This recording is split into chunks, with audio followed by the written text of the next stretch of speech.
you know, because it's gone on the list, okay? So. Hi there. Hi, How are Susan. you doing today? Good, how are you? Oh, good. I'm still admitting people, so give me just a few minutes here. Sounds good. Thanks.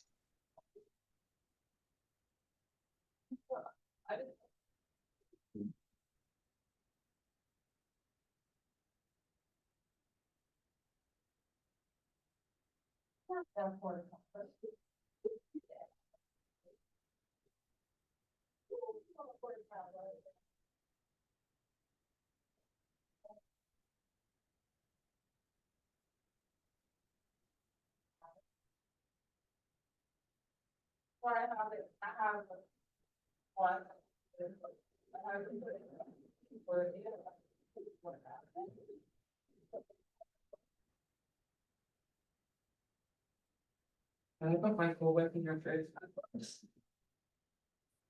Okay, well, first of all, we need to download this. Okay.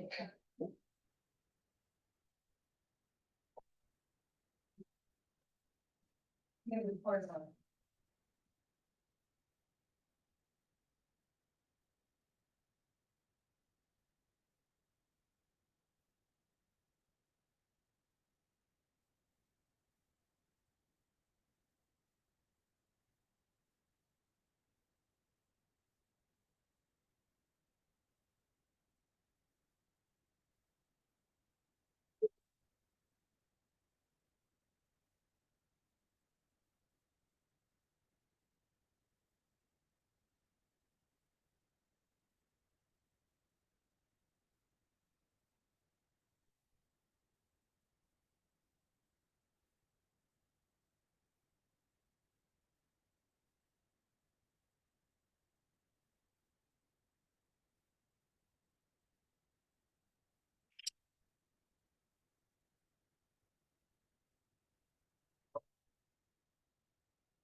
Hi, everybody. I'm still admitting people from the waiting room, so give me a couple seconds here and we'll get started.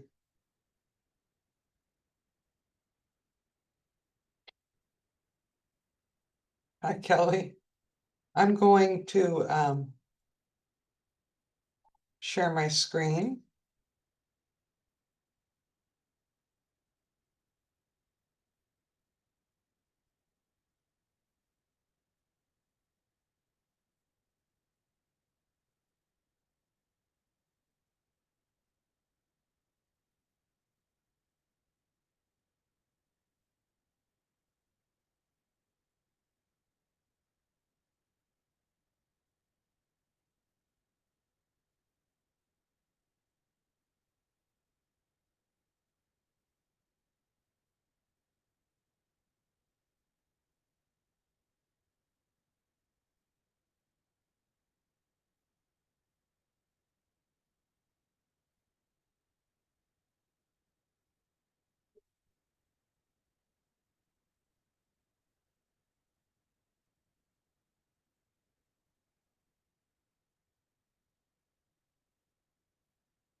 Okay, I think we've got everybody admitted now. So I'm starting with a meme to lighten things up. It is always better to hire a professional, no matter what you're doing, right? So this cat has actually, I think that might be, it's not a cat, I think it might be a gremlin. What do you think? Is that a gremlin? After midnight?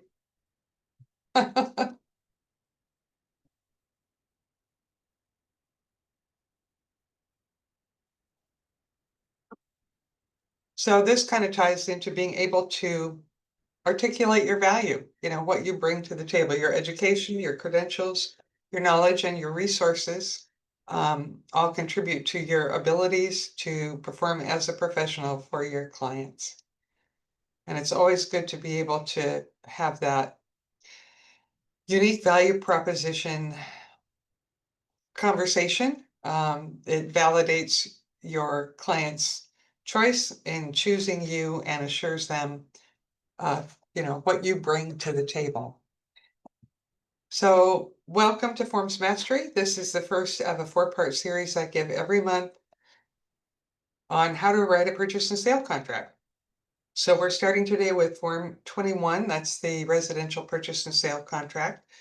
And I'm going to pull that up on the screen so you can follow along as I'm talking about it. Our rotation of classes is the first week. Obviously, we're doing part 1 of purchase and sale. Next week is part 2. The third week is commonly used addenda, and the fourth week is inspection forms and process. I'm glad to have all of you here. If you have questions, please ask as we go along. You don't have to wait for a break. And by the way, we do take a break about the middle of the class for 15 or 20 minutes. After you've completed all 4 of the classes, you do get 8 clock hours. You'll get a certificate, and you can use that to help satisfy your continuing education requirements as an elective course when you need to do your license renewal.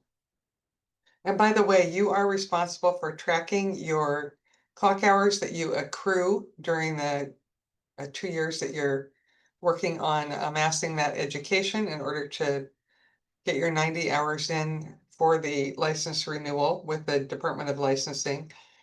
And I recommend that every time you get a certificate, you put it in a side screen that says continuing real estate education. You might even want to label it renewal cycle 2025 to 2027 or something like that, so that when you need to access, figure out how many hours have you taken, how many more do you need, you've got all your certificates in one place. And I'm kind of old school. I actually do print them out and then I keep a running total. And of course, there are some required classes that you have to take, and then there are some elective hours. So this would qualify as the Forms Mastery class would qualify as elective hours. So that's a little bonus for you. So we work on a thorough line-by-line review of the purchase and sale agreement, including detailed discussions of the corresponding paragraphs to the line items on the first page. What I want you to do is build an understanding of contractual terms, critical deadlines, and the legal obligations of the parties, and empower you to draft accurate and enforceable agreements. So we talk about concepts like reasonable skill, care, due diligence, and try to blend in some real world examples. And we also talk pretty extensively on computation of time, along with discussions of title insurance, earnest money handling and disputes, and the risks associated with improperly completed or executed forms. So again, I do love, any questions. If you're thinking of a question, probably somebody else is thinking of it too. And it benefits everybody to have those questions answered during the class.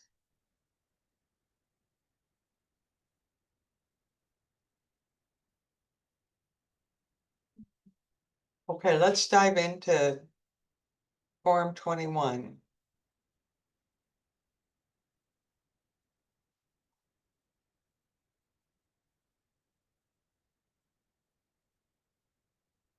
Now, there are several different purchase and sale forms related to the type of property that it is. So over here in the upper left, you'll see it says residential purchase and sale.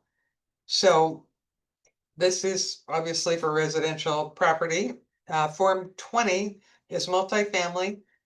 23 is for manufactured homes, 28 for condos, and 25 is for vacant land. But they all follow pretty much the same format. Today we're going to cover items 1 through 8. Next week we'll come back and do 9 through 17.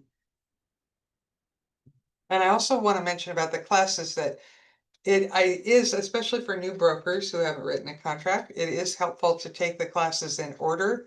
But if you miss a class 1 month, you can pick it up the next time.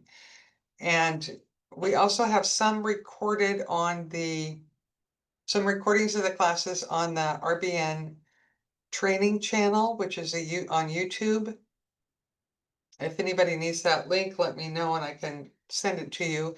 If you do watch a class on YouTube, on the training channel, you don't get clock hour credit for that.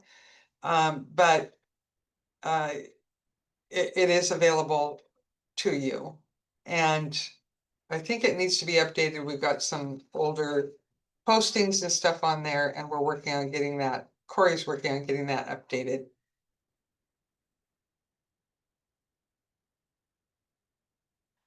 So there was a landmark case called Colton versus Heritage House, in which they tried to stop realtors from writing contracts. And this was a case that went through the Washington State Supreme Court. And the court ruled that realtors can write contracts, provided that they are only filling in forms that have been approved by attorneys. So we are not allowed to write our own contracts, on a cocktail napkin or something. We have to use the approved forms that are in our MLS system. That's what we are licensed to do. Remember too that we have to represent one or both of the parties. We can't just write up a contract for a fee. That would be practicing law without a license. And believe it or not, you will get that request from a friend, a relative, a neighbor. They'll say, oh, I want to sell my house to my grandson, and we don't really need a realtor, but we just need somebody to fill out the forms for us. Can you do that? Well, yes, you can do that, but you have to represent someone. And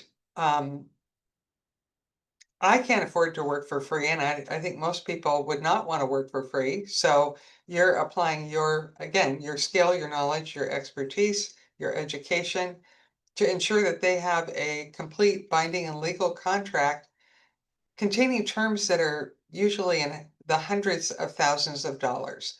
So it does seem reasonable to me that you ask to get paid for your services, even if it's an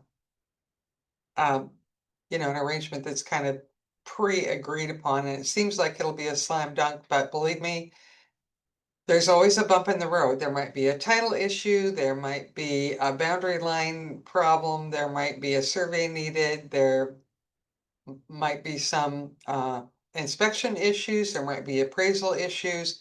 So it's just never as simple as civilians think it's going to be, right? They think, oh, I want to sell it, my grandson wants to buy it, and we just need to write it all down and sign it, and it'll all get taken care of. But there's a lot more involved. So know your value. Remember that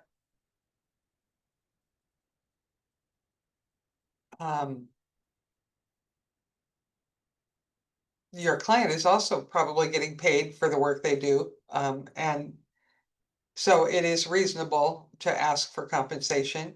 Compensation by law is not set. Every listing appointment and buyer consultation is essentially a job interview.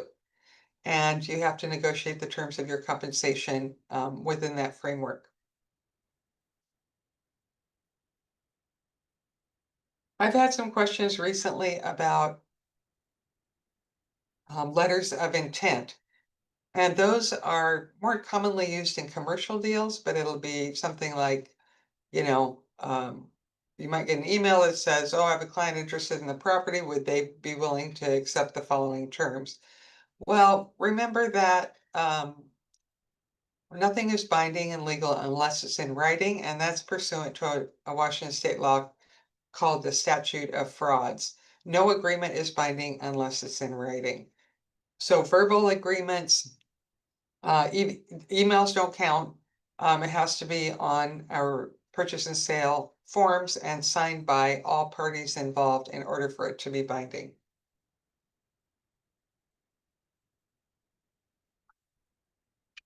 we are held to a high standard of reasonable care and skill and expertise in filling out these forms. And if we incorrectly fill out the forms, leave things blank, we could inadvertently blaze a path for future litigation between the parties. You might lose your buyer's earnest money, or otherwise throw your client under the bus. So we're going to be talking about some of those things as we go along. So let's talk about number one, the date. And this is interesting because it seems pretty self-explanatory, right? You're just putting in today's date. Oh, now I have somebody in the waiting room. Hold on. I have to click that one. But I actually had a broker who's been in the business for a very long time call me the other evening and say, I'm writing an offer tonight, but I'm not going to get it sent over until tomorrow. What date should I put on it? Should I put today's date or tomorrow's date? And the answer is, you put today's date. You put the date that you're writing the contract. It just is kind of a placekeeper, just a reference point of what date the purchase and sale was created. Okay, second. Azeb, hi Azeb.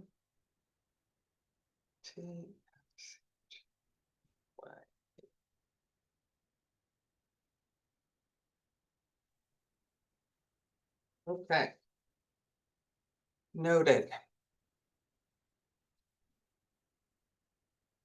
At this point, if you're writing a purchase and sale for a buyer, you've been out showing properties, you've got that pre-approval letter in hand and they want to make an offer.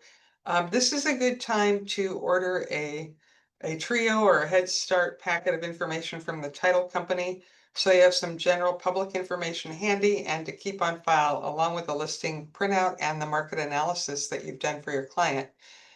You do need to do a market analysis before you write a purchase and sale so that you show that you're doing your due diligence and you can show your client what comparable properties are listed for, comparable properties are under contract, and what comparable properties have sold for. So it's kind of a past, present, and future situation.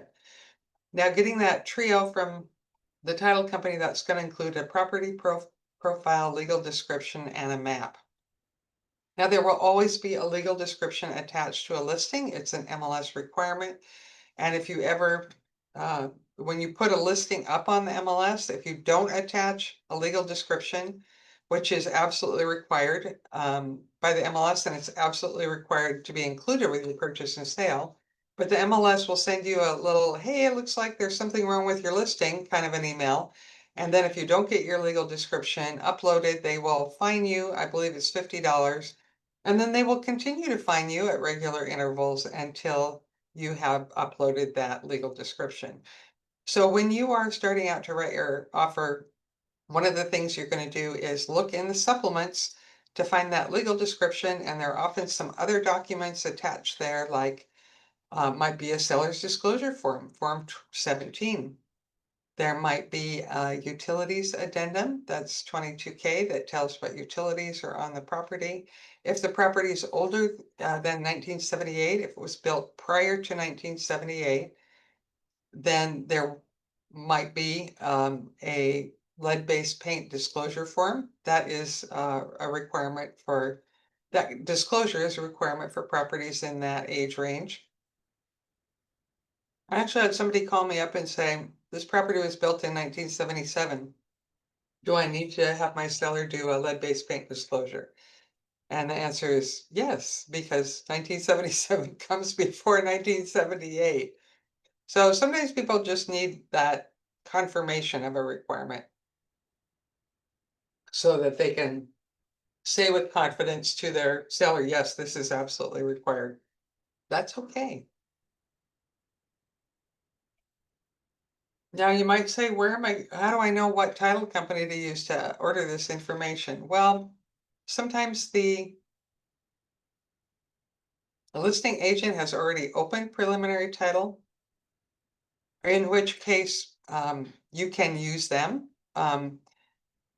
You can, as long as your buyer agrees, that, you don't want to set up an adversarial situation with the other broker at the beginning if you can avoid it.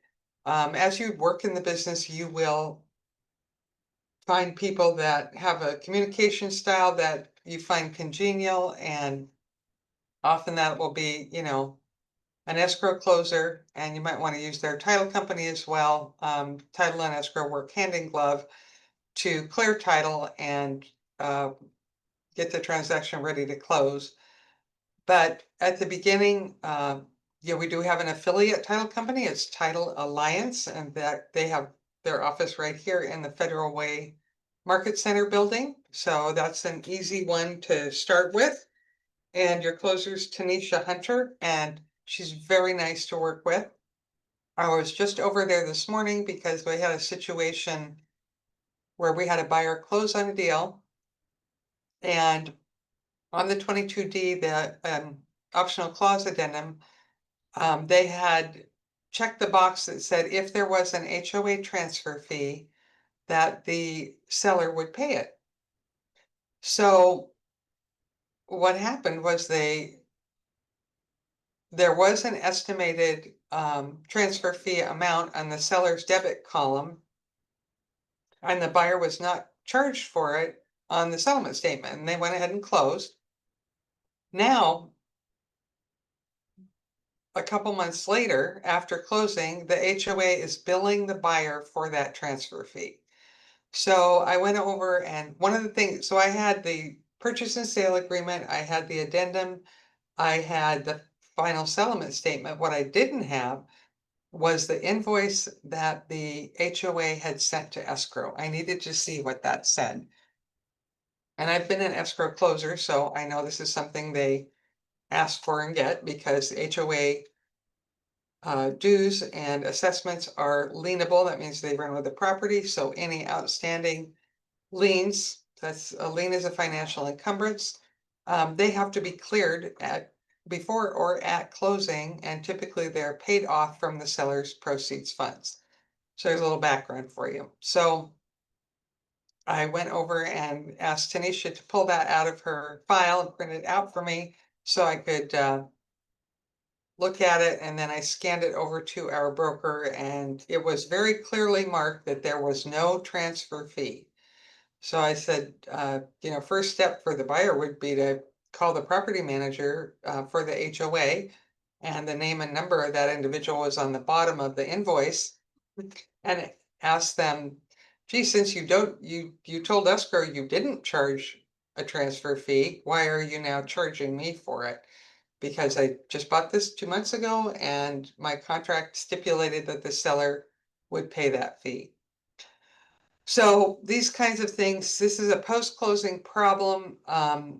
We can apply a little bit of help, but generally, once you have closed on a transaction, there are no more brokerage services to be provided, because they're provided during the course of the real estate purchase and sale transaction, but not after.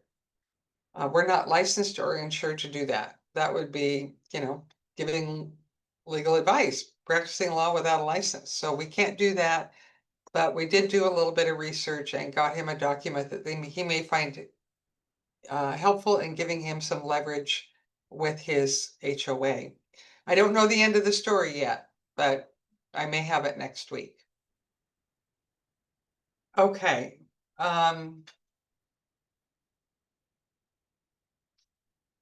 MLS number, obviously that's, you fill that in from the listing.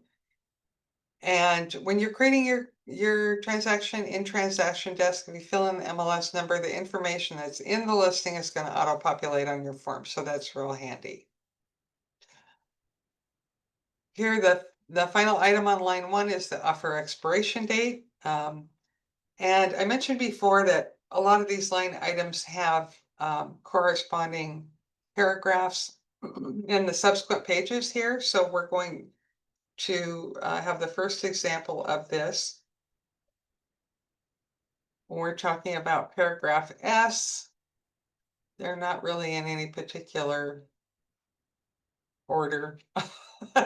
It should be like one of the first ones, but it's paragraph S. Offer and counter offer expiration date. If no expiration date is specified, the offer or counter offer shall expire 2 days after it's delivered, unless sooner withdrawn. So 2 days is the default time. If you don't fill it in, that's the boilerplate language of the purchase and sale says you've seller, you got 2 days to respond to my offer. So I don't recommend leaving this blank. However, you don't want any kind of gray area on your contract. You don't want to give your seller too much time to consider your offer. If I were a listing agent and I got an offer that gave me like 5 days to respond, I would be calling up everybody that's ever looked at it on the MLS, everybody that's shown the property and saying, I've got a buyer. Get your, this is your chance for your buyer to get their offer in because we've got an offer on the table. So I wouldn't want to give them too much time to allow them to generate other offers to compete with you. But if you write in a date that gives the seller too short of a time to reasonably respond, it's going to irritate the listing agent and the seller, and they may not respond at all. So be in close communication with the listing agent, make sure your buyer's fairly treated. Prepare your buyer in a special situation.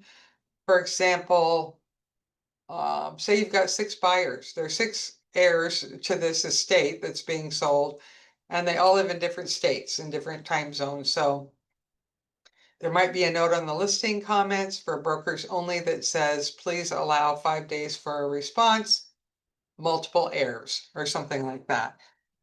So just be prepared that as soon as your buyer signs that offer and you tell them, I'm going to send this over to the seller, and you're sending it, via the listing agent, they are going to be on pins and needles until they get an answer. Is the seller going to accept, reject, or counter their offer?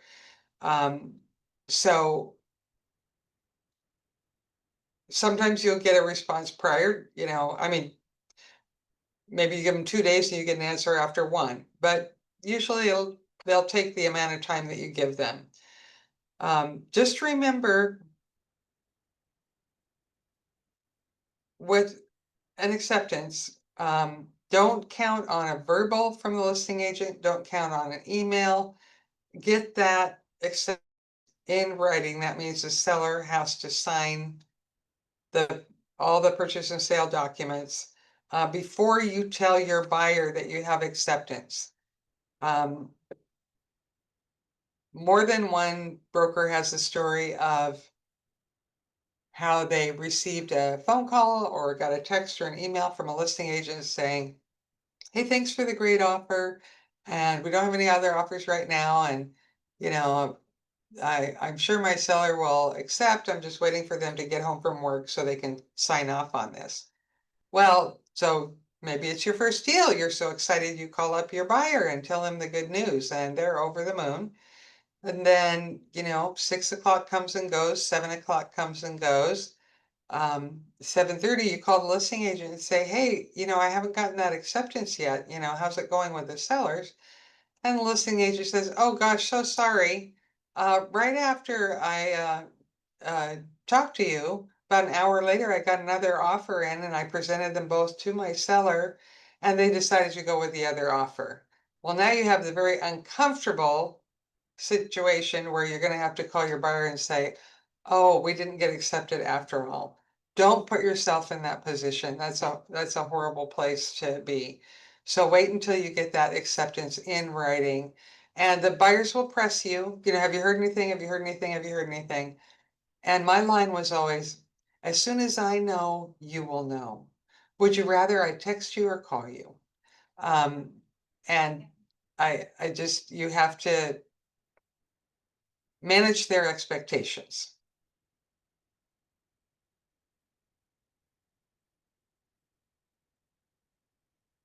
Now, if you receive, what happens if you get an acceptance that is dated after the expiration date?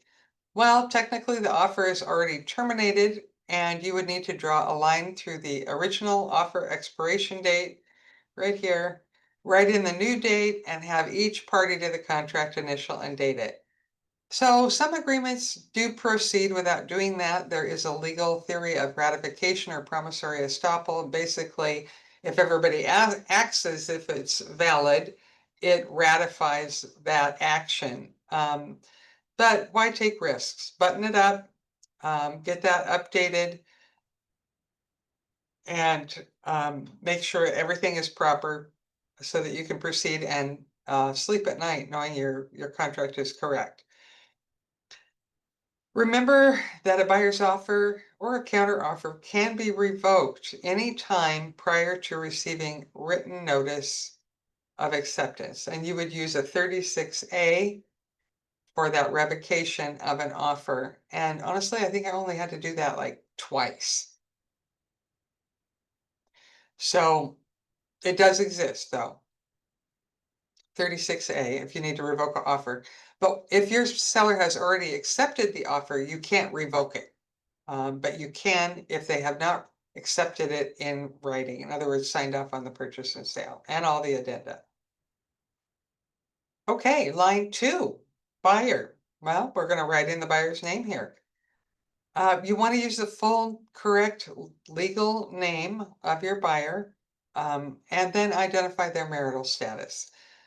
Don't counsel them on how they should take title. That's a legal practice that exceeds our authority.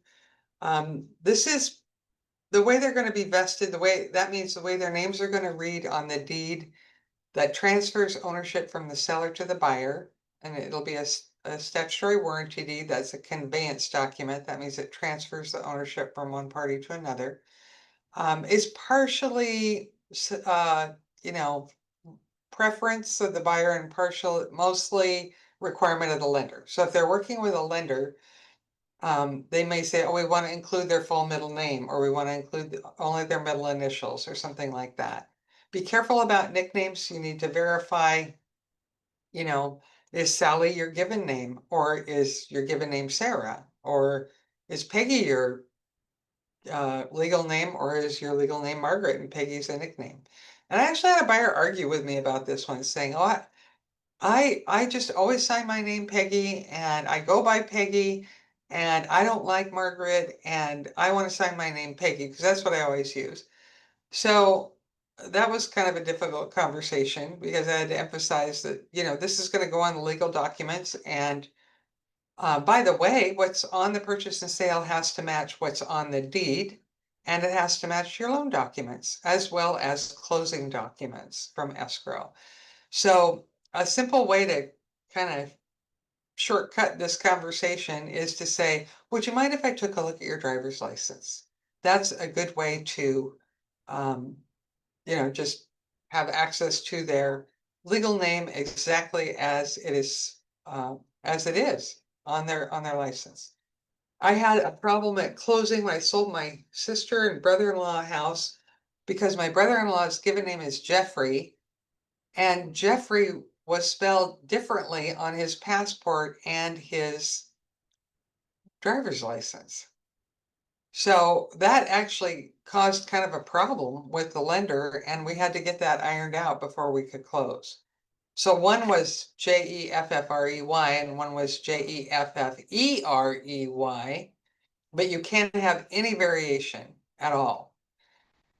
Now, why do we have to have marital status included here? Well, because we live in a community property state. And again, it's important to the lender as well to have the party's marital status noted. And it's going to be reflected on the deed because there is an assumption of marital community in the acquisition of property. So there are lots of different ways to say the same thing. Like it might say, Kelly Coughlin, a married woman, or might say Kelly Coughlin, a single person, might say Susan and James Volz, a married couple. Susan and James Volz, husband and wife. Susan Volz, a single person. Susan Volz, an unmarried woman. So you see what I'm saying? There are lots of different ways to say the same thing. This is going to be really part of your conversation with your lender. So you're going to have a little notepad where you're going to be jotting down some questions for your lender. And one is, how should their names read on the purchase and sale? That's your first question. Now you've already got their pre-approval, so you know what they can afford, but you still want, and you have discussed with the CMA with your buyers. You've taken them out and shown them other properties, so they're somewhat educated in the market. And they may not want to spend all the money that they're pre-approved to spend. They might want to try and go over it a little bit.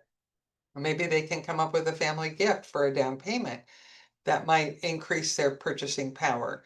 This is definitely worth a conversation. Another question for your lender is, when can we close? Because different, and we'll talk about that when we do the second half of the purchase and sale. Because different loans, really your escrow time on a purchase and sale is tied to how long it takes the loan to process. A cash deal can close, in 2 weeks or sometimes less. Title still has to be researched, and, documents still have to be drawn up, and the parties have to make arrangements to sign closing documents and so on, but it goes a lot faster when it's a cash deal. Conventional loan takes about 30 days for loan processing. FHA can take 40 and VA can take 45. And VA is so much longer, mainly because they have a really stringent appraisal process, and it seems to take longer to get VA appraisals out there, appraisers out to properties. It's just a little bit slower.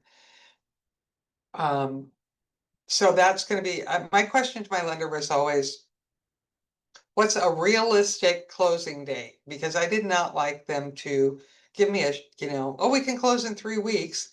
And then 2.5 weeks later, they say, oh, we're not going to be able to close in 3 weeks. We need another, 5 days. And I felt like saying, well, why didn't you just tell me it was a month? I don't like to scramble at the last minute trying to get the seller to agree to an extension, and your buyers get stressed out. What if they don't want to extend? It's a mess. So ask for a realistic closing date, and you also need to run that by your buyers. What's their current living situation? Do they need to give notice if they're renting? What about the logistics of their move? Organizing a moving truck, getting people to help them. Is anybody, are they moving from out of state? Are they coming from out of the country?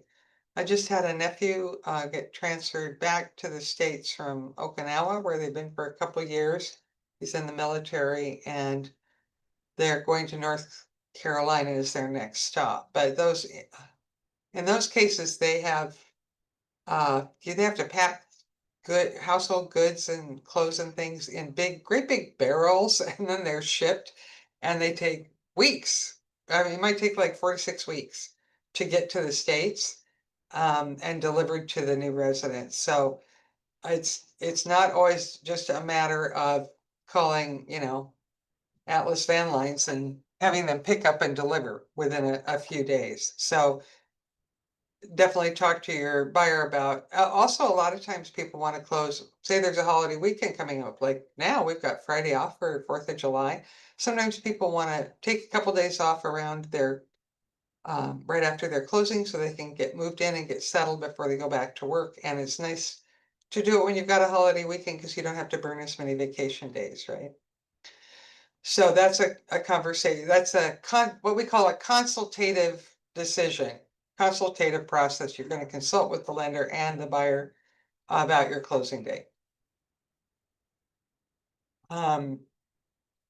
Okay, another word about the names of the buyers and the seller is that if you have an artificial person, and that would be like an LLC, a corporation, a company, or if it's a church, or some other organization, you need to have their name correctly reflected. Each of those different entities will have requirements for documentation they need to provide to title.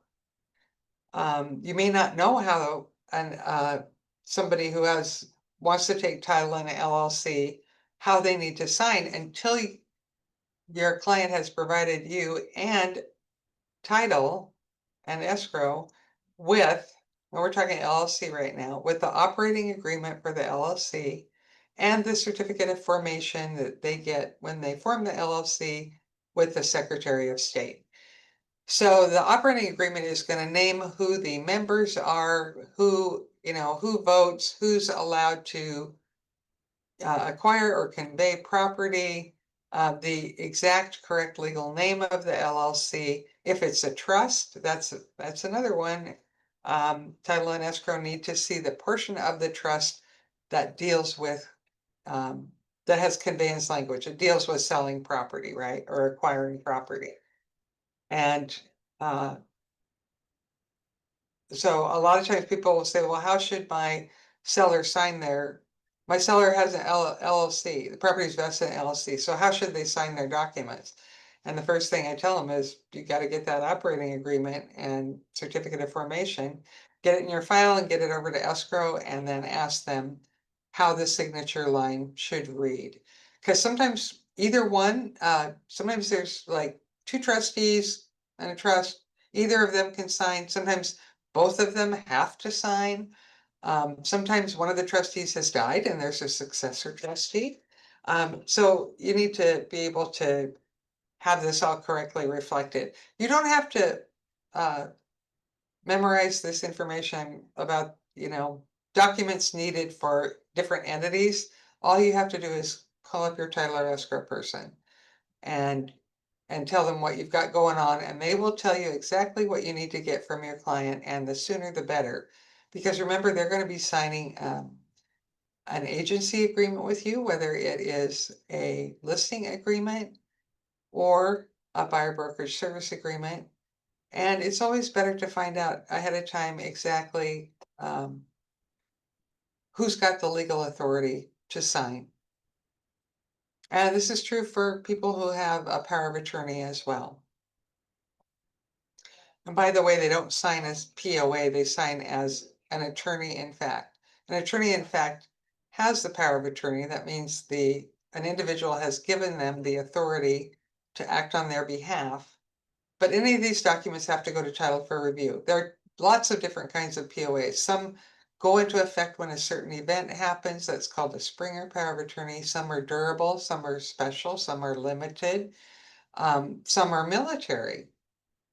Military POAs typically executed by someone who's going to be deployed and he wants his spouse to be able to take care of legal matters on his or her behalf while he's out of the country. Those still need to be obtained and reviewed by title, but they don't need to be recorded. Any other kind of power of attorney document is, if it's not already recorded, the person who has the signing authority has to present the original document to title prior to closing so it can be recorded at closing. Then that original is promptly returned to them. So you see there's protocol and a process for all these different documents. So make a friend out of your title or escrow person.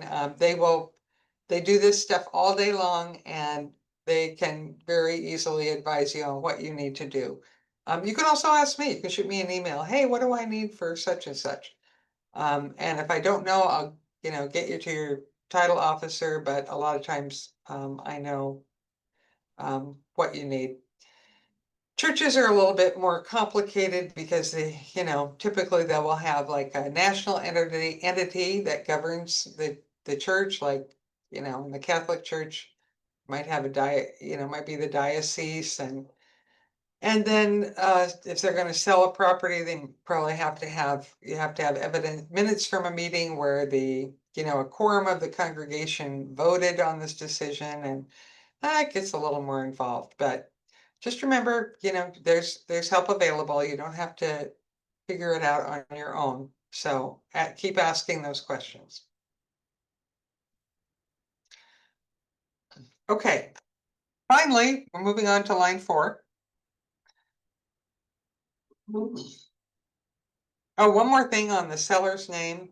Be sure you check the seller's name on that property profile that you get from the title company. Alternatively, you can look people, up on the tax assessor's records. You want to cross-check that record and make sure that the seller's name is the same on the tax records as is on the listing.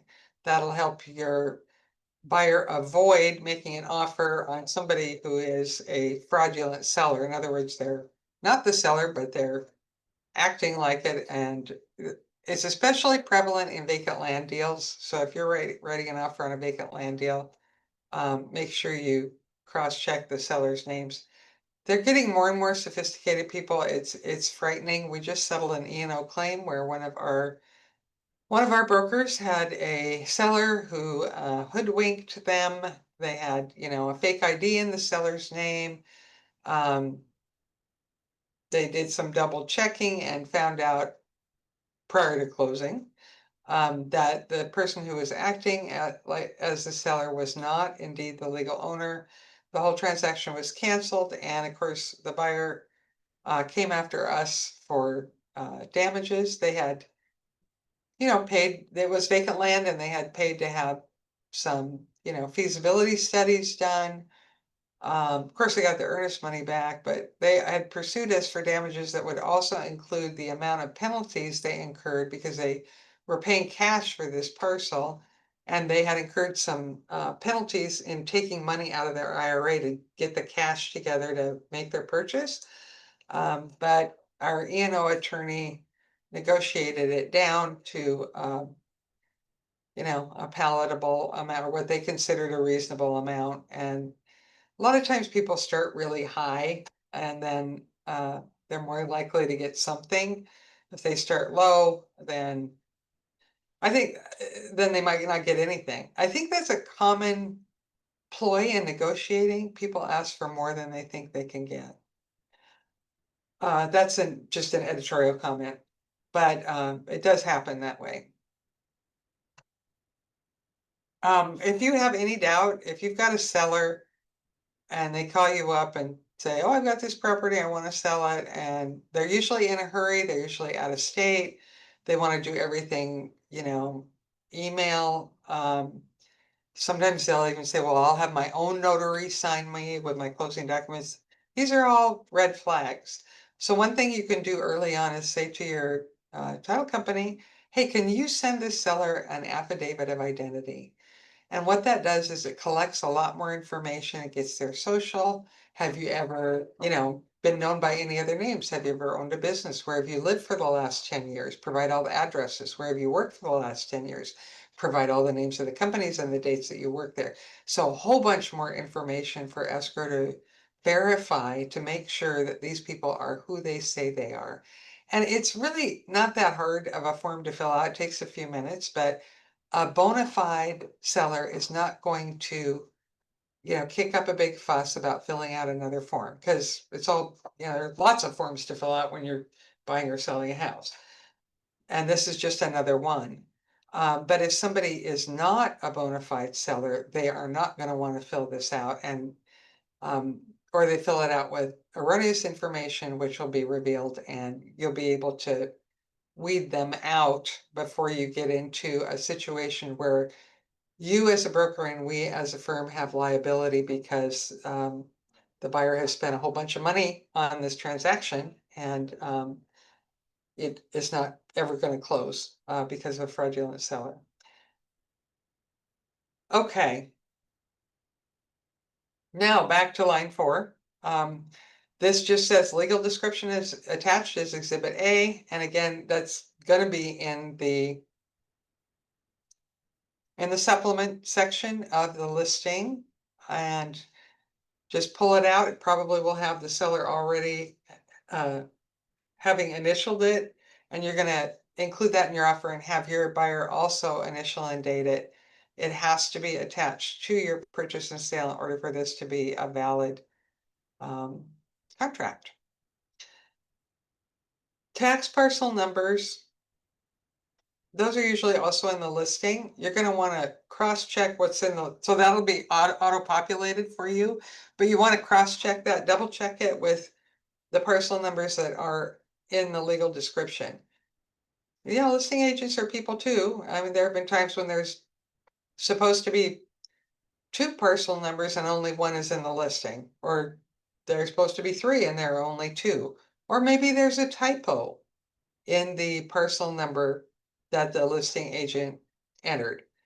You want to make sure that you've got the correct parcel number. Because if one is left out or it's not correctly identified, your buyer won't be buying it. They won't be legally entitled to the ownership if it's not correctly identified with the correct tax parcel number. And then the next line is simply the address, city, county, state, and zip, and that should auto-populate for you from the listing as well. Any questions about any of this so far?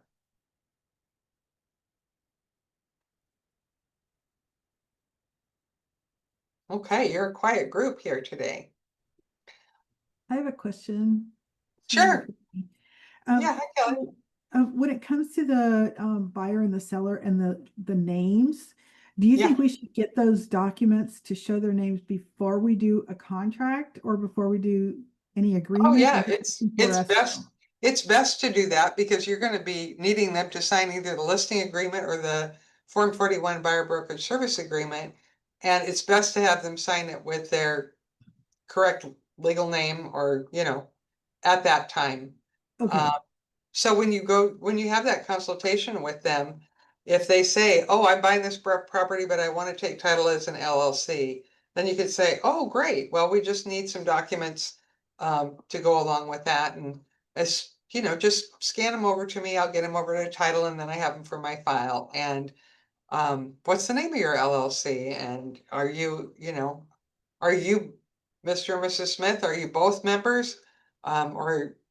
And maybe they'll say, Mr. Smith might say, no, it's just me and my brother that are members. And, okay, what's brother's name?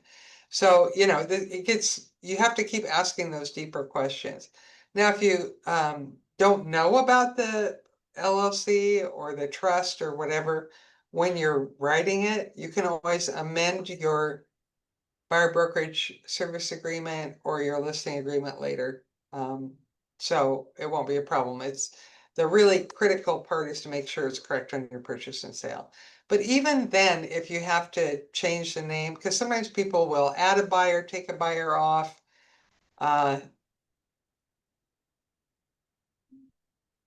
You can always amend it fairly simply. But it's better, the earlier you can get that information and that documentation, the better. thank you. Yeah.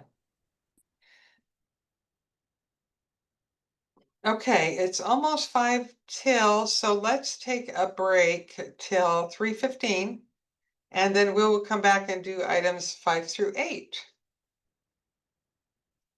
I will see you at 3:15. I'll start talking then. Thanks.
Okay, here we go. Another meme for you. Who can tell me who the actor is?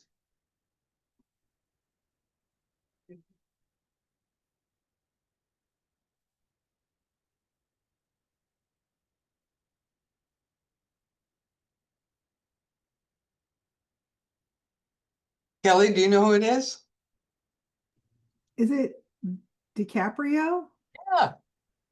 I will say that I think that's one of the most fulfilling parts of this industry and this job is, helping people achieve their goals, get them into a home or sell a home and moving on to the next chapter of their life. It really is, especially with first time home buyers, it's just really wonderful. And for most of us, home is the biggest financial component in their lives. And beyond that, it's, where you call home. It's where you raise your kids. It's where you, live your life. So it is a profound thing. So it's kind of a silly meme, but it really is, it's an important concept, I think. Okay, let's go back to our purchase and sale and see if we can get this, our next few items covered here. Okay, the next paragraph 5. This is directly linked to paragraph C of the second page of the purchase and sale. So let's take a look at that. And paragraph C lists all the things that are already included with the property, in the purchase and sale, along with anything that you check in that term 5. So the things like, here are the things that are going to be included as part of the purchase and sale agreement, lines 40 through 47. Built-in appliances, wall-to-wall carpeting, curtains, drapes, window treatments, windows and door screens, awnings, storm doors and windows, installed TV antennas, ventilating, air conditioning, and heating fixtures, trash compactor, garbage disposal, fireplace fixtures, lighting fixtures, shrubs, plants, and trees that are planted in the ground. Notice it says not pots, not flower pots or anything, but planted in the ground. This is fairly new. Associated operating remote controls and access permissions. So the seller has to provide those as a contractual obligation to the buyer at closing. And if any of these items are leased, then seller shall acquire clear title before closing. That means they'll pay off or cancel the lease unless, sometimes with a propane tank, say a buyer might want to take the lease over, but that can be addressed in the 22D on our optional clause addendum.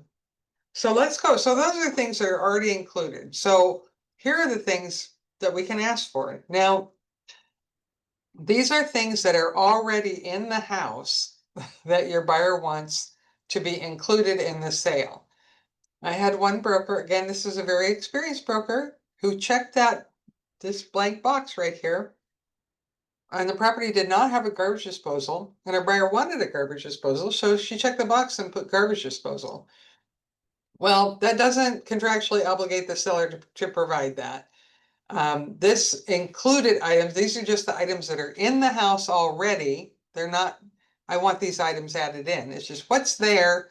Does my buyer want to stay? And they want this to be included in the sale. Now, notice that a lot of these have an S after them, making the term plural. That means if there's more than one fridge, more than one microwave or stove, and you check that box, then all of them are to be included.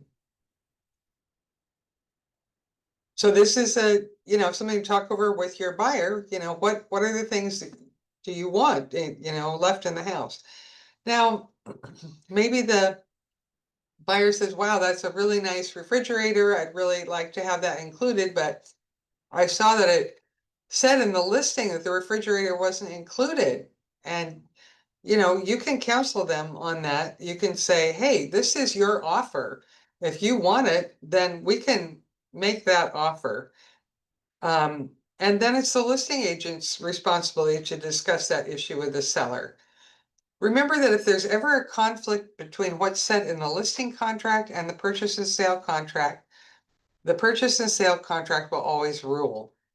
Because the listing isn't a binding legal agreement that the parties have signed off on, right? So both the selling broker representing the buyer and the listing broker, when you're reviewing an offer, you need to make a careful analysis of what's checked and what's not.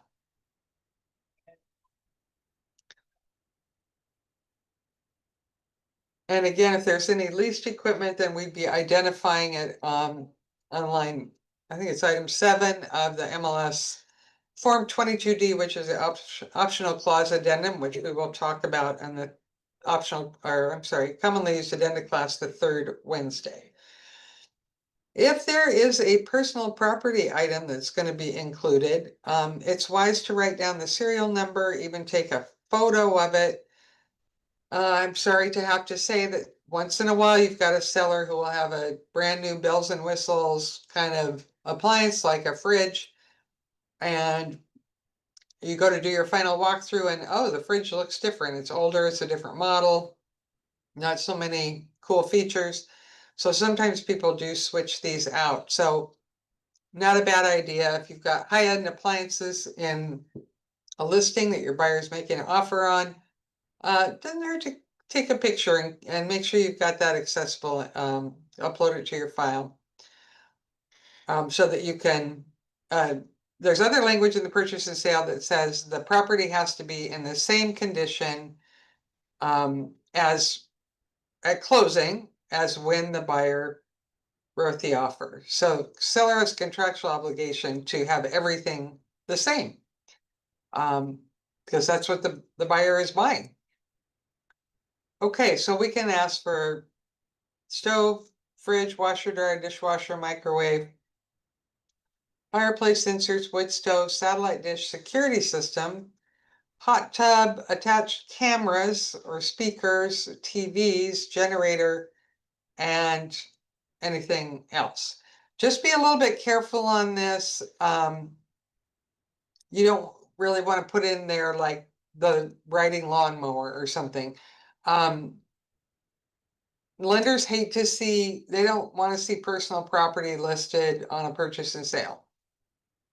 So you might end up with an addendum if you want to include like the riding lawnmower that says John Deere riding lawnmower model M632157 shall be included with the purchase, included in the conveyance at no value. So you don't, lenders don't want to see a bill of sale or, you know, any kind of money changing hands with the buyer and seller on personal property on the purchase and sale, because that's for real property, not personal property. So real property is the land and the improvements on the land. And you guys remember the term appurtenance. So in this corresponding paragraph that we just looked at, paragraph C, it basically everything that's listing here are appurtenances because they're things that are attached to the property with the intent to be permanent. With a couple of exceptions. One is the remote control and access permissions. Another common appurtenance that's always included in a sale but is not physically attached to the property. Anybody want to guess? Something that's very specific to the property. Usually more than one. It's the key to the house. Key to the garage, key to the shed, key to the back door, any keys. Those are considered appurtenances and would be included in a sale.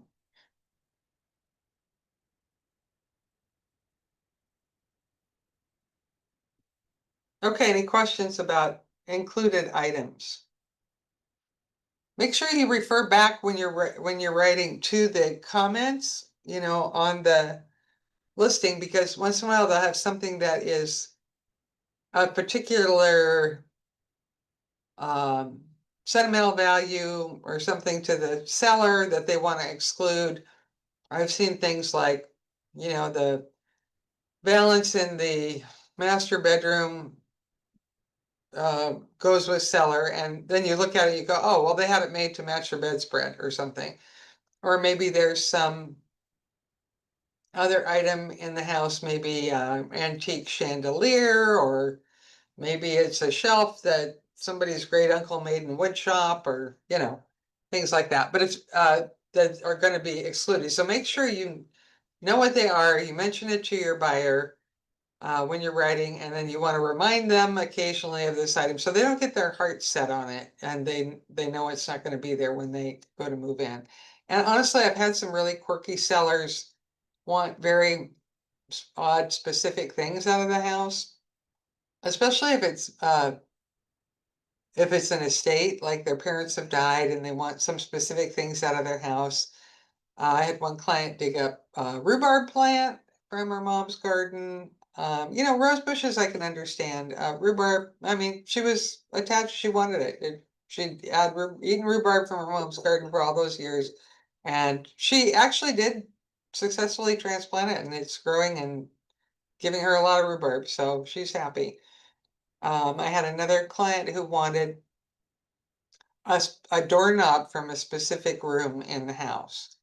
And I never really, I didn't even really want to know why that was important. But it was a house that had been built in the 40s, so it wasn't like it was a turn of the century cool glass doorknob or something, but for some reason she just wanted that doorknob. So she did get it, but it was just kind of an odd request. So if you're, that's something you also want to talk to your sellers about when you're doing a listing consultation is, what's included and what's not.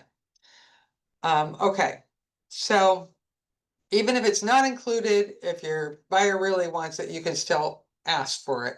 Just like with the sales price, the purchase price we're going to talk about next, the seller may be asking for a certain price and you might be offering a different number. So let's talk about line 6 purchase price. Buyers will often ask you how much they should offer on the property. I would advise you to not give them a price, a specific price, because that could come back to you if the offer doesn't work out for them. Do a CMA on the property, share it with your buyer client, maintain that in your file. After they've made the decision with the assistance of your CMA and possibly talking it over with their lender, then you're going to write in that price on line 6. So our corresponding paragraph to 6 is A, purchase price. And the first line is really important here. It says that the buyer is going to pay seller the purchase price in cash at closing, and unless otherwise specified in this agreement. So what this means is that if the buyer is not going to pay cash, you have to have either a financing addendum that discloses the kind of loan they're going to get and the terms of that loan. And if they are paying cash, then you need to include an evidence of funds addendum to disclose where the money is coming from. Is it coming from a gift? Is it coming from the sale of stocks? Is it a hard money loan? Another option is that sometimes people have to sell another property to get the funds they need to buy this one. Then you need a contingency addendum, that's 22B, that would say this agreement is conditioned on the buyer closing on the sale of their property at such and such an address. So unless one of those addenda is included, this obligates the buyer to pay cash. So we need to disclose the source of their funds, whether it's cash or a loan or the sale of another property, or it's a gift or whatever it is, with addenda. And that also protects the buyer's earnest money because it makes it conditional. So if they don't get their loan, they can provide the proper documentation from the lender and get their earnest money back, right?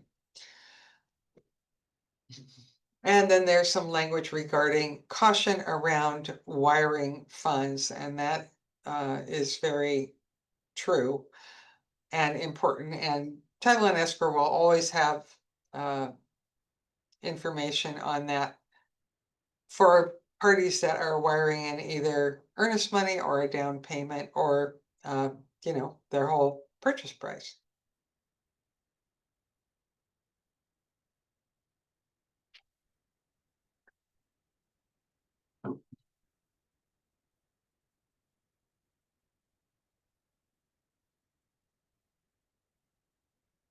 Okay, line 7, earnest money. This line is tied into paragraph B of the second page. You really need to know a little bit about earnest money so you can discuss it with your client. Some buyers think that earnest money is an addition to the sales price. No, untrue. It is part of the purchase price that they put down at the time, of usually within 3 days of mutual acceptance or 2. We've got our date to put in here, right here in the second part of line 7.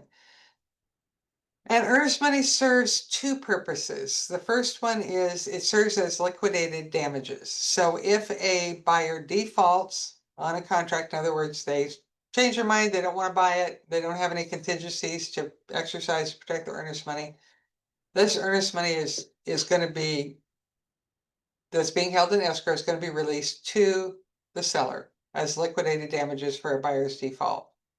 And the other more nuanced meaning of earnest money is it says to the seller, hey seller, I really want to buy your property. I'm serious about it. I'm earnest about it. And here's some money to prove it. I can put some money down right now and leave that in escrow. And I'm not intending on defaulting, but just in case I did, this would be the amount that you would get. The buyer does have to have explained to them that if something happens and they can't close or don't want to close, and they don't have a contingency protecting their earnest money, this is their skin in the game. This is the amount that they would sacrifice. Another thing about earnest money I want to mention is that, and then now we're on to paragraph B,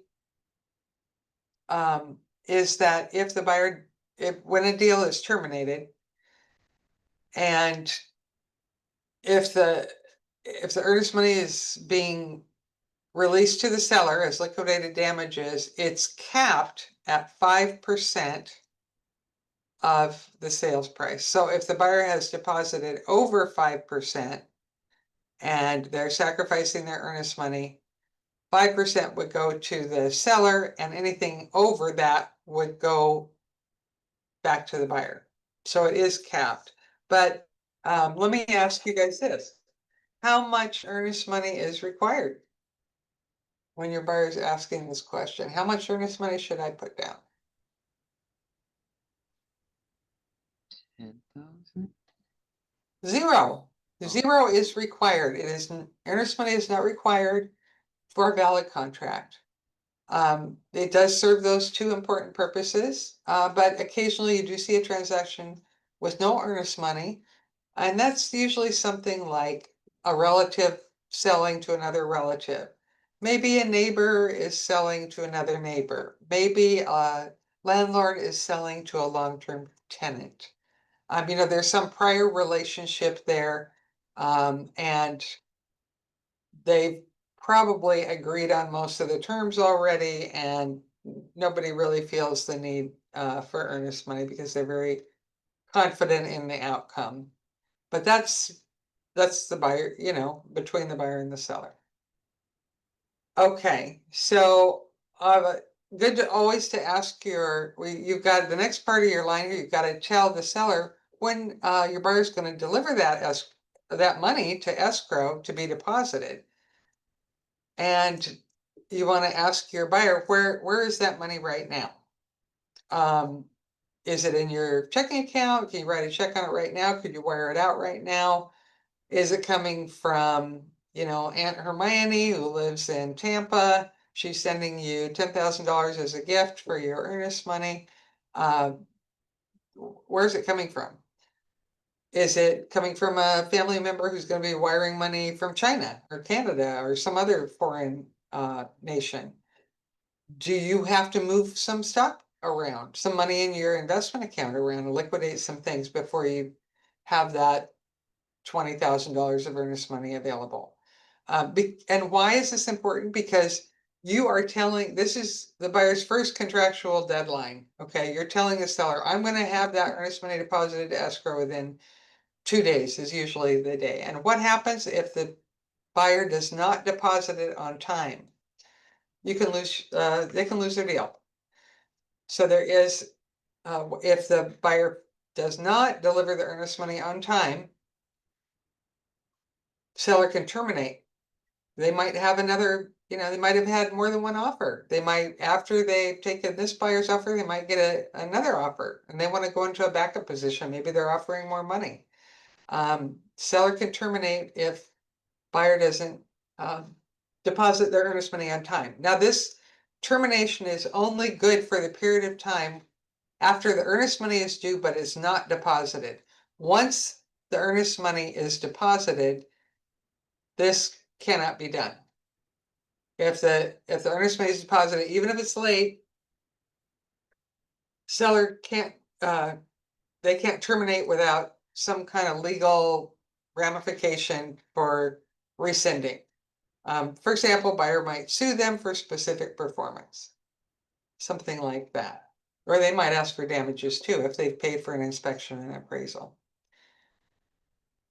So you need, you can put in however many days they need, but I'll tell you, if it's going to be more than say 3 or 4, you're going to want to explain to the listing agent why it's going to take that much time, because usually it's 2 days after mutual. And don't get in the middle of all this. Do not take a paper check from your client. Of course, escrow doesn't even take checks, but this money has to be delivered to escrow within 2 days of mutual acceptance. So briefly, we're going to talk about computation of time. So say we got mutual acceptance today. Today is Wednesday the 2nd. Then we start counting the day after the event. The event is mutual acceptance, so day 1 is Thursday the 3rd. Now, computation of time, and I'll show you where that is in our contract, says that if a period of time is 5 days or less, you do not count Saturday, Sunday, or legal holiday. So let's count it out. Here's mutual.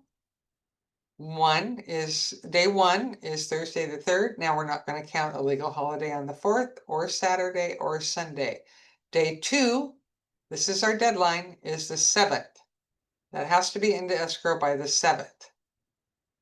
Now, if a period of time is over 5 days, then you count just straight calendar days. So say you say, I'm going to have my earnest money in 6 days. Okay, that's more than 5. So we're going to count it out. Mutuals today, day 1 is the 3rd, 2, 3, 4, 5, 6. Our deadline would be the 8th. Now, when we look at our computation of time paragraph right here, it's L rather. Let's get rid of that. This is just talks about what I just said. A specified period of 5 days or less, except for possession, shall not include Saturday, Sunday, or legal holiday, unless the parties agree that a deadline will expire on a certain date. Like they might say, earnest money shall be deposited by July 7th. Well, then that's when the deadline is. There's no counting, but usually it's specified in a number of days. Now, otherwise, generally, if a deadline falls on a Saturday, Sunday, or legal holiday, you don't count that. A deadline can't expire on that day unless you've put that date down on your purchase and sale. But if you're counting days, the next day that is not a Saturday, Sunday, or legal holiday will be your deadline. And these deadlines, it says right here that they expire at 9 p.m. of the last calendar day of the specified period of time. Now, there's an exception to every rule. So this doesn't apply to earnest money. Why not? Escrow's only open till 5. You can't, if you miss getting it deposited before 5, you've missed your deadline. So don't get in the middle of collecting this money. When you get a signed around contract, and you're sending it over to escrow saying, please open escrow, we're in mutual agreement. And please contact my buyer to facilitate the deposit of earnest money. And if they don't have their contact information on this front page, which is not required, by the way, make sure that escrow has their phone number, the spouse's phone number, they've got an email for each of them. So they can, because you're working with a pretty short time, you got 2 days. And maybe you don't get mutual until 6 o'clock at night. You've got 2 days to get this done. So there are many options that can be provided by escrow for that earnest money deposit. They can drop a check off at any of their offices. They can tell them where the offices are, then the hours and how to get there and all that good stuff. They can send them a prepaid overnight UPS label. Many of the companies now have mobile deposit options where you get an app and then, the buyer would get an app and then he would take a photo of his check front and back, upload it through the app. It can be deposited that way. They can deliver a cashier's check. They can use a money order. A personal check is acceptable as long as you're not closing within 10 business days. And they can wire funds in. Now, there are a lot of protocols around wiring funds, but escrow often will have a portal that, you'll create a username and password for at the beginning of your transaction where you can send and receive secure messages. Otherwise, wiring instructions will be delivered either in hand by overnight or by encrypted email that require you to use a special password sent in a separate email to open. So see what I mean? There are just lots and lots of choices. So don't get in the middle of all this. Put escrow in touch with your buyer. Let them know what their contact information is and any other details, like don't call before 2 p.m. Day sleeper, works nights. These are important to escrow because if they call somebody in the middle of their REM cycle, your buyer isn't going to be super happy that, they're getting these urgent calls about, how to deposit their earnest money in, the next day and a half, when they need to be getting their sleep so they can function in the world. So, how much earnest money? There is no requirement for it, but I will say customarily, it's about 1% of the purchase price. But if you can possibly put yourself in the shoes of a seller and their situation, and say you've got offers on your house and the sales price is the same, they're both $600,000. And the terms are very, very similar. There's not much room, not much difference. But one of the buyers is offering, so what did I say, 650? 650 for a sales price? So one of the buyers is offering $6,500 of earnest money. And another one is offering 2,000. As a seller, would you feel that one is more serious than the other? Yeah, that's the psychological component of earnest money. It's really there. It's a real thing. And sometimes, I've seen offers with earnest money like $500, and then you think, well, are they really serious about buying this? Because if they just change their mind, and decide they want out, they've just lost $500. And I am going to pull my property off the market, let them come in and do an inspection, and wait for a loan to be processed, keep for a whole month. And all they've got at risk is $500. I could lose a lot more than that if the market turns while my property is under contract. So it really does make a difference. Okay. And then there's also quite a bit of information here in the, we don't need to go into all this. Don't have a trust account. That means you were the firm doesn't hold any money. We are not set up for that. We don't do property management. And actually, you know, there are so many rules involved in handling other people's money, thanks to the Department of Licensing. And also, you know, these are not unmerited, because I know a lot of people who can tell a horror story about losing their buyer's earnest money back in the day.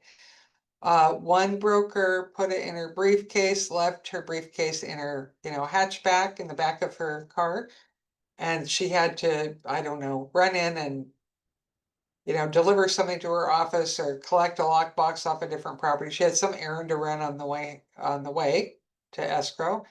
And anyway, she came back to her car and somebody had broken into the back of her car and taken the briefcase. So she had to call her buyer and say, you need to stop pay the check and I need to come get another one, right?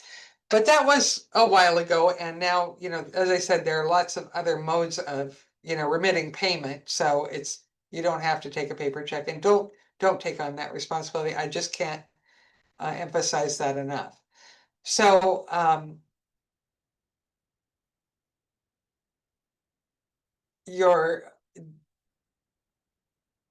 when it says here on our, the second part of line 7, who's gonna hold the earnest money?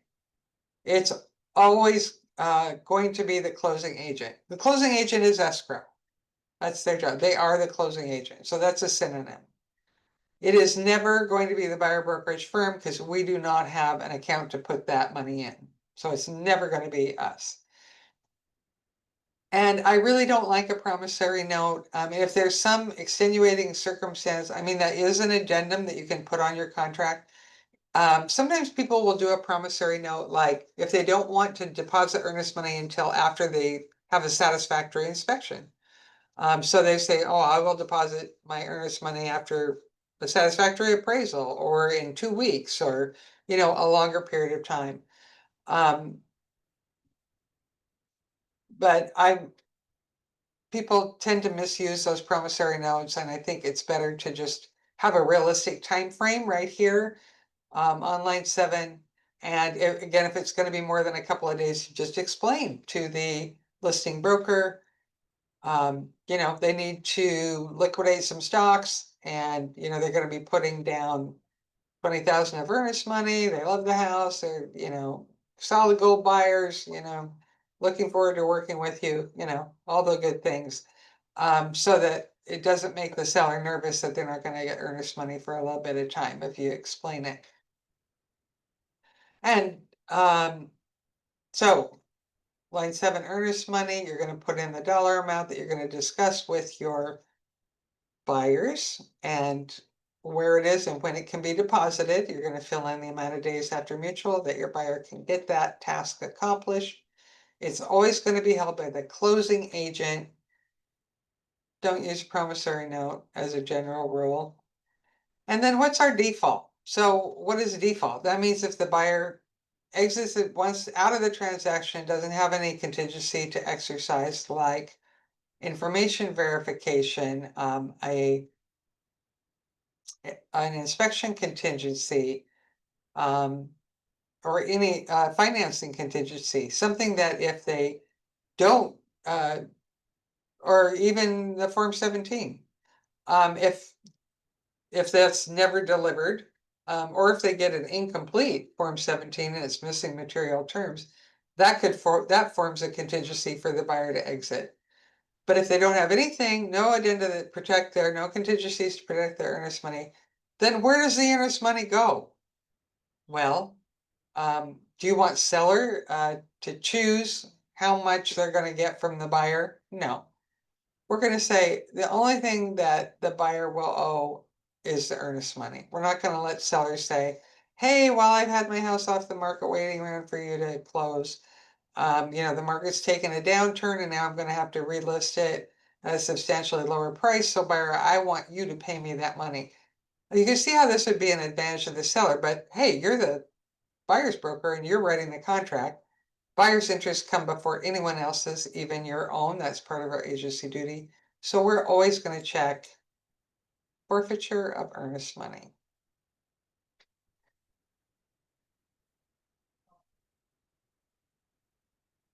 Now, unfortunately, our final, not, fortunately, our final, item, but unfortunately, we're gonna talk about what happens if a deal is terminated and the parties don't agree on who gets the earnest money.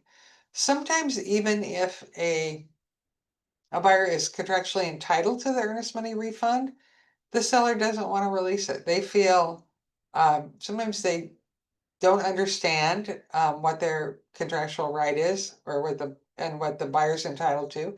Sometimes they just don't feel that the buyer's made a good faith effort, say, to get their loan. Sometimes they just feel, so greatly inconvenienced, they want the buyer to suffer for a while. So there are lots of crazy reasons, and I've dealt with, I would say a big part of my job is earnest money disputes. Even, I had one recently that I was involved in, and this just got resolved. But what happened was the buyer did exercise a contingency to exit the transaction and was contractually entitled to the earnest money refund. But it was the financing contingency, and what happened is the wife made a big purchase during the course of the transaction, and she was really on the margin as far as I mean, they were very tight on their margins in terms of being able to qualify for the loan. So what happened is this affected their credit score, and they could no longer qualify for their loan. So the seller felt like, they had made a good faith effort to get their loan because they self-sabotage, But the buyer, many tears were shed, even though every lender says to their buyer, don't make any big purchases. No, you can't buy a new car now. You can't buy your appliances you want to put in the house. Nothing. Don't open any credit cards. Don't close any credit cards.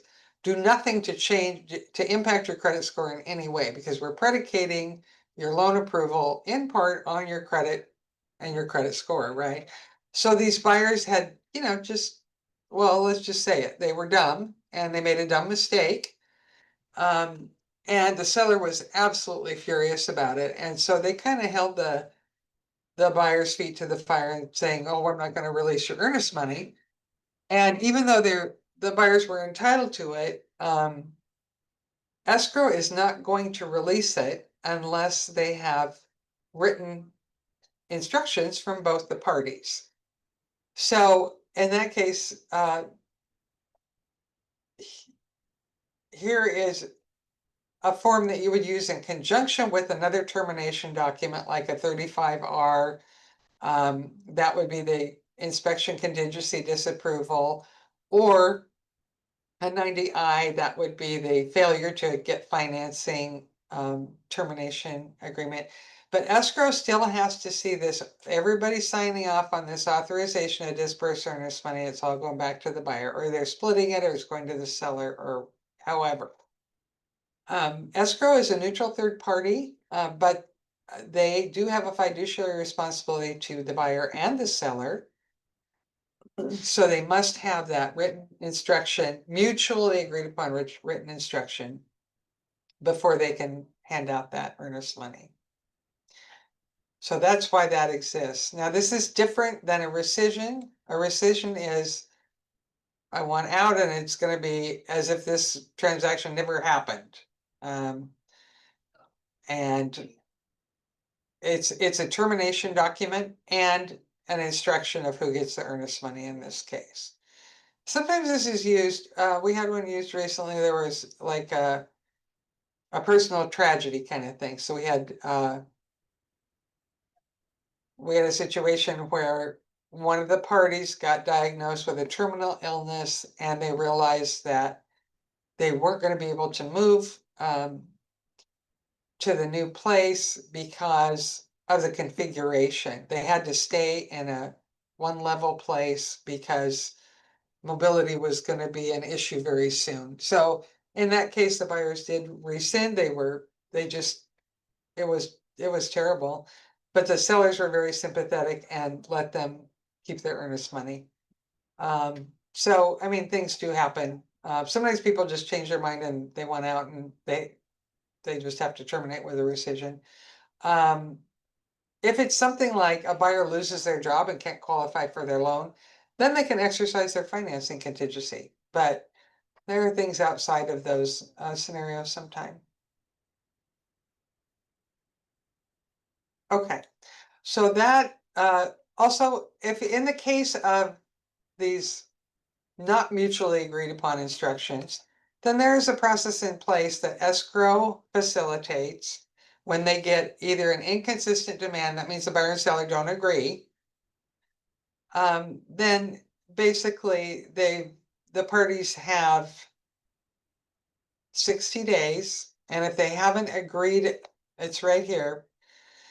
Within 60 days of such objection or inconsistent demand, then the closing agent, that's escrow, will start an interpleader action. And so that the parties can be charged up to $750 just to start that. And it's a lawsuit between the parties, one suing the other for the earnest money. This means they're both going to have attorneys and appear in court. And, it's going to go through the court system. It's usually in everybody's best interest to stay out of court. This is where you will use and hone your negotiating skills. Sometimes giving the seller a little bit of earnest money or half of the earnest money, especially if you've got a client who doesn't want to or can't afford to hire an attorney, take time off from work for court appearances. Sometimes you've got a seller who's already left, they've sold the property and they've already left the state. They don't want to fly back in and dicker over $5,000 of earnest money, especially when, attorneys cost about $300 to $500 an hour. Or actually, I would say probably more like $350 to $550, and probably upwards of that.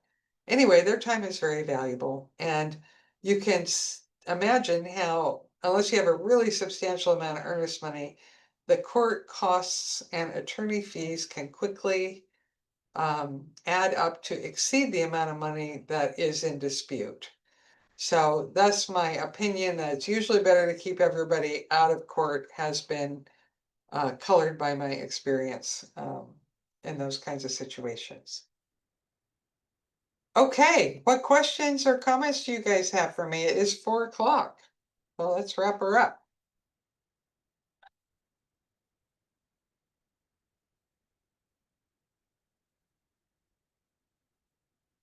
Well, if you think of something later, you can always shoot me an email. And my email is my first name, Susan, at kwrbn.com. That's the formula for the leadership team. First name at kwrbn.com, which of course stands for Keller Williams Ranch Brokerage Network. And, oh, I think I might have one more meme. Here we go. Here's Randy from The Voice. Buyer, I'm working with multiple agents. Can you send me listings? And then Randy says, yeah, it's going to be a no for me, Doug. So when you are filling out your agency agreements, either your listing agreement 1A or your buyer brokerage service agreement, Form 41, you always want to have this be an exclusive agency agreement with your client. Otherwise, they can work with other people as well, and you run the risk of doing a lot of work and spending a lot of time and not getting paid. So we are intelligent people, and we are always going to use the exclusive option in our agency agreements. All right, well, thank you for being in class today. I hope to see you next time. Again, Wednesdays 2 to 4 on Zoom, and stay in touch. Let me know if you have any other questions. And thank you so much for being here. Good job, everybody. Have a great rest of your day. Thank you, Susan. Thank you. Bye-bye. Bye-bye.